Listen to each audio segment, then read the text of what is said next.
Good morning friends, எல்லாருக்கும் வணக்கம். வந்து ஞாயிற்றுக்கிழமை, திதி தசமி இரவு. அதற்கு பிறகு ஏகாதசி திதி நைட்டு 10:30 மேலே ஏகாதசி திதி. சுப முகூர்த்த நாள். சந்திராசிரமம் புனர்பூசத்துக்கும் பூசத்துக்கும் சந்திராசிரமம். சிறுதானிய வகைகள் எலும்புக்கு நல்ல வலு. உளுத்தம் பருப்பு எலும்புக்கு வலு. உளுத்தங்கஞ்சி, உளுத்தம் வடை இதெல்லாம் எலும்புக்கு ரொம்ப பலம் சேர்க்கும். பிள்ளைகளுக்கெல்லாம் அதை கொடுக்க எல்லா பிள்ளைகளும் நாம் எல்லாருமே சாப்பிடலாம். மட்டனை விட இதில் அதிகம் இருக்குது. இன்றைய ராசி பலன். மேஷம் வரவு, ரிஷபம் நன்மை, மிதுனம் சாந்தம், கடகம் குழப்பம், சிம்மம் வெற்றி, கன்னி நலம், தனுசு சுபம், விருச்சிகம் நலம், கன்னி நலம், தனுசு சுபம், விருச்சிகம் லாபம், தனுசு அமைதி, மகரம் பெருமை, கும்பம் சினம், மீனம் தேர்ச்சி.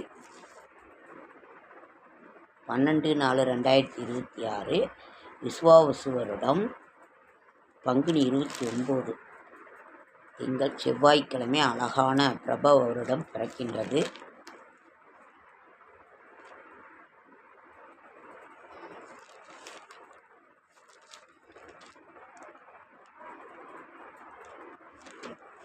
குழந்தைகளின் மலச்சிக்கல் தீர வயிற்றில் அந்த தொப்புள்ள நல்லெண்ணெய் இல்லைன்னா விளக்கெண்ணெய் வைப்பாங்க.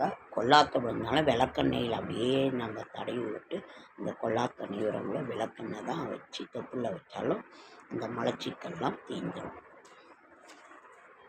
எல்லாருக்குமே இதை தான். வயிற்று வலியினாலும் சூட்டு வயிற்று வலியினாலும் விளக்கெண்ணெயை அடி வயிற்றில் தடவி தொப்புள் கொடியில் வைக்கிறது.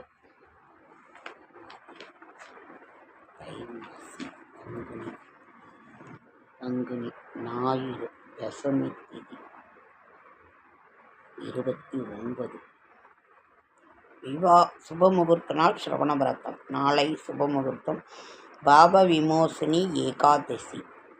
தமிழ் வருட பிறப்பு செவ்வாய்க்கிழமை. அழகான பிரபவ வருடத்தை நாம் வரவேற்போம். செடியாய வல்வினிகள் தீர்க்கும் திருமாலை நெடியானே வெங்கடவாணியின் கோயிலின் வாசல். அடியாரும் வானவரும் மரம்பெயரும் கிடந்தேனும் படியாய் கிடந்து உன் போல வாய்க்கான் வேணும். உலக அமைதிக்காக அங்கே பேச்சுவார்த்தை நடந்துகிட்டு இருக்கு. அது நல்லபடியாக முடியணும்னு கடவுள்கிட்ட வேண்டிக்கிறோம். இன்றைக்கி செல்வ நிலையை உயர்த்தும் ரதசப்தமி. ரதசப்தமின்னாவே சூரிய பகவானுக்குரிய அந்த ஒரு நாள். இன்றைக்கி அது நமக்கு கையில் கிடச்சிருக்குது. அதிகாலையில் எழுந்து நீராடிவிட்டு சூரிய பகவானை வணங்க வேண்டும். பின்னர் சூரிய பகவானுக்குரிய துதிகளை சொல்ல வேண்டும். அவருக்குரிய தானியம் கோதுமை. பீஷ்மரின் வலியை தீர்த்த எருக்கன் இலை. எருக்கன் இலைக்கு அவ்வளோ பவர் இருக்கு.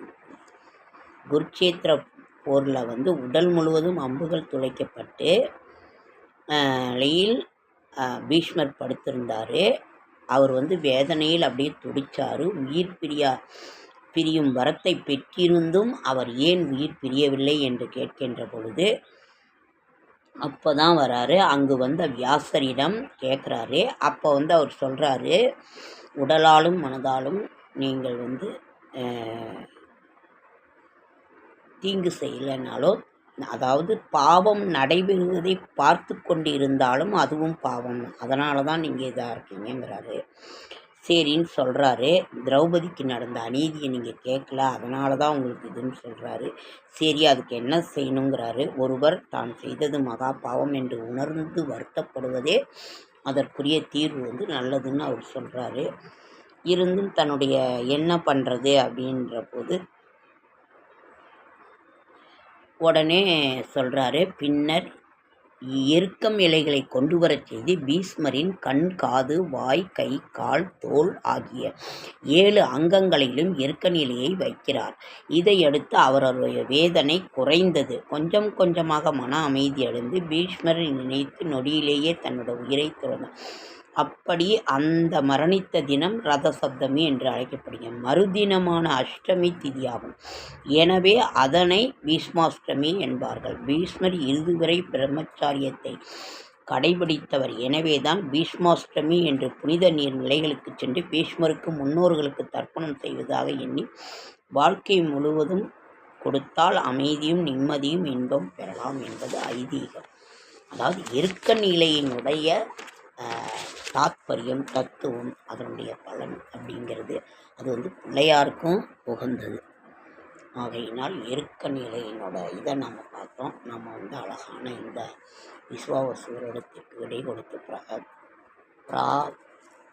பிராபவ அப்படின்ற வருடத்தை நாம் வரவேற்போம். ஓகே ஃப்ரெண்ட்ஸ், லைக் பண்ணுங்கள், ஷேர் பண்ணுங்கள், கமெண்ட் பண்ணுங்கள், சப்ஸ்கிரைப் பண்ணுங்கள். என்னால் முடிந்த ஆன்மீக தகவல் தரேன், நல்ல தகவல் தரேன். என்னோடய ஷார்ட்ஸ் வீடியோ பார்க்குற அனைவருக்கும் நன்றி.